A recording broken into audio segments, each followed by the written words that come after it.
Hi, I'm Brian. Today I'm going to show you how I made this chisel mallet from a piece of pallet wood. I've been wanting to get into hand tool work for a while now, and decided I needed a chisel mallet.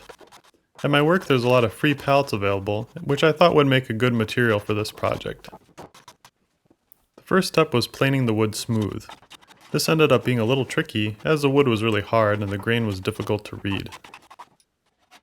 Most pallets are made out of softwoods and wouldn't hold up very long as a mallet. This piece is a hardwood, although I don't know what species. It was much heavier and harder than the other parts of the pallet. I cut 3 equally sized pieces to laminate together as the head. I spent some time planing the pieces to make them fit well together. I didn't want any gaps between the pieces when they were glued together, and because the wood is hard it would be difficult to force gaps closed. I applied a generous amount of glue and clamped the pieces together. Using some shavings to clean off most of the glue saves some time later on.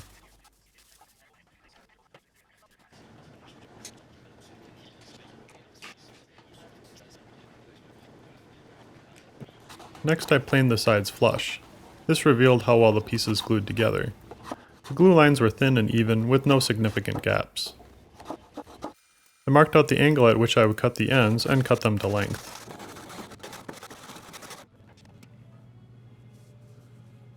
Next I ripped a piece of thinner stock to serve as the handle. I bored out the hole for the handle and the mallet head. This was an excellent workout.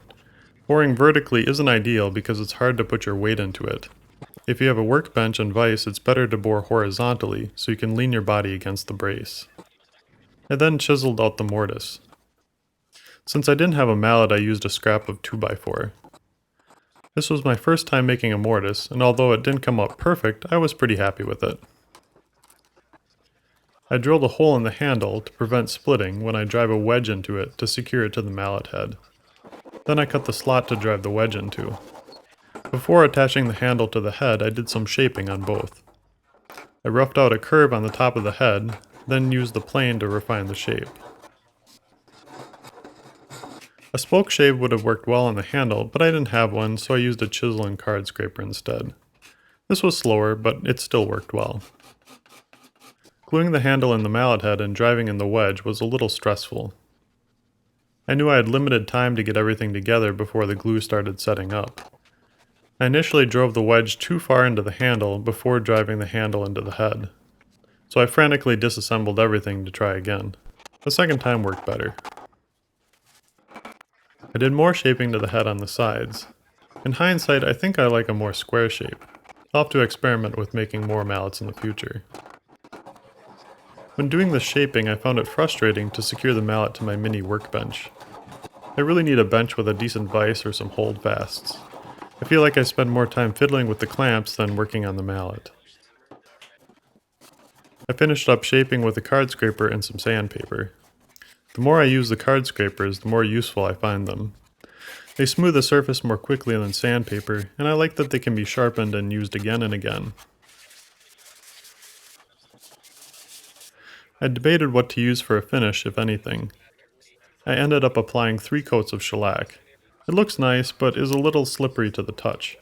So I think next time I'll use boiled linseed oil instead.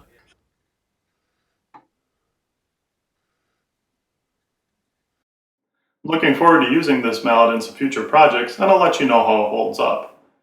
I made a simple step-by-step project guide which you can download here, and if you like this video, click the subscribe button. Thanks for watching, and see you next time. Take care.